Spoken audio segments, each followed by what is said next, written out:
What's up, losers? Hope you guys are doing awesome today. Thank you for being here. So this is going to be a little bit of a different style of video than what I normally do on this channel. I figured we could kind of do like a get to know me. So I wanted to talk about the day that I almost died. So back in 2014, me and my husband, we went camping in Lake Louise for his birthday. And we got this awesome campsite, went for this awesome hike throughout the day and stuff. And all of a sudden, he came down with like this super bad headache. And we're like, okay, well, maybe you're just not feeling well, go lie down, whatever. And then the next day, I got this headache, and it was the worst headache that I've ever had in my life. So we ended up coming back to Lethbridge because that's where we're from. We're in Alberta here. And I went all day, super bad headache. That night, I was up all night, like basically crying. And about like 4 o'clock in the morning, I tried walking down the hallway in our house at the time, and I literally had to like hold on to the side of the wall to be able to stand up. It literally felt like my eyes were popping out of my head. And so morning time comes around. My husband's like, "Hey, are you doing okay? Like, you don't look so good." And I'm like, yeah, I'm fine. It's just headache. He's like, "No, we're going to go and take you to the emergency just to make sure everything's okay." So after some fighting back and forth about it, because I really didn't want to go, because I was supposed to be working. I was working at Cummins at the time as a service advisor there. I decided that, yeah, maybe it's probably a good idea to go in. So we went off to emergency, and when they got there, they're like, it's probably just a migraine. So they pumped me full of medication for a migraine and sent me home. So same thing, headache came back super, super bad, and I went and had a bath, and in the corner of my eye, it literally looked like there was like a water droplet that was like on the side of the mirror that wasn't there. And the pressure inside my head was so intense that like I thought I was gonna die. So I'm like, maybe we should go back. So we went back, told the ER what was going on. Like, you want to know what, let's order a CT scan just to make sure everything's okay, better be safe than sorry.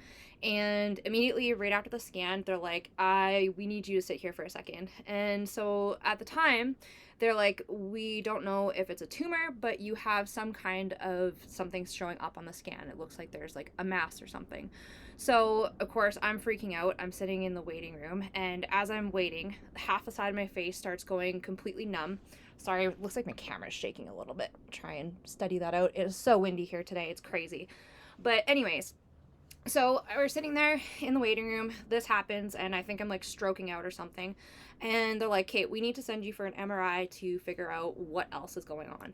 So off to the MRI I go. They got me in really, really fast, and it turned out the entire left side of my brain was covered in lesions, and they don't know what it was from. So they ended up doing like a spinal tap or whatever, and off the first tap they couldn't get the fluid out. It was like the most painful thing I've ever experienced in my life.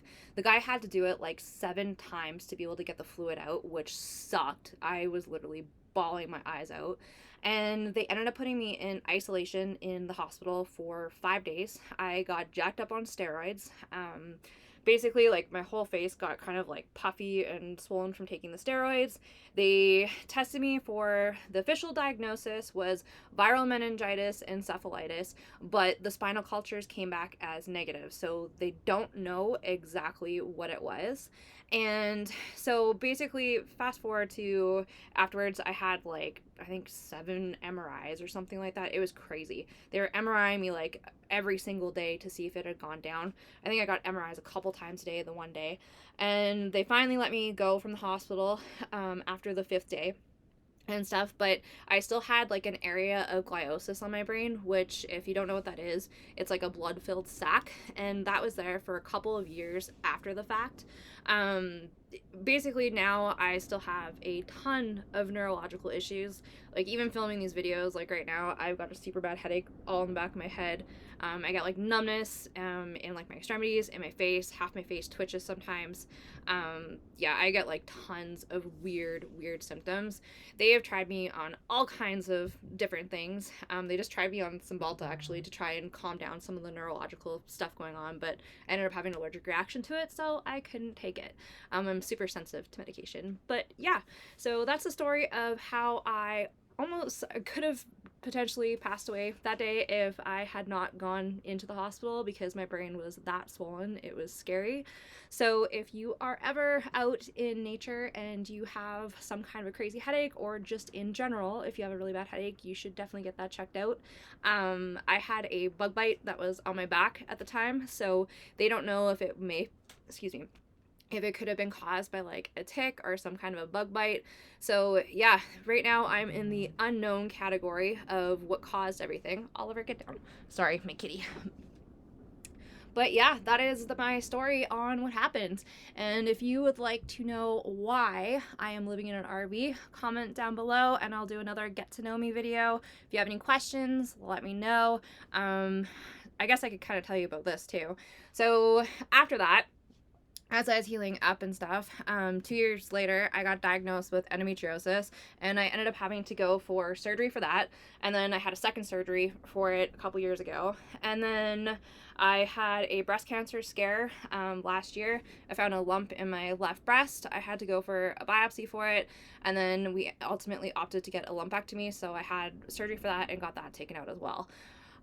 Yeah, so it's just been a crazy, crazy journey. So yeah, if you have any questions, comment below. I just figured you could get to know me a little better. I hope you have an awesome day, and thanks for watching.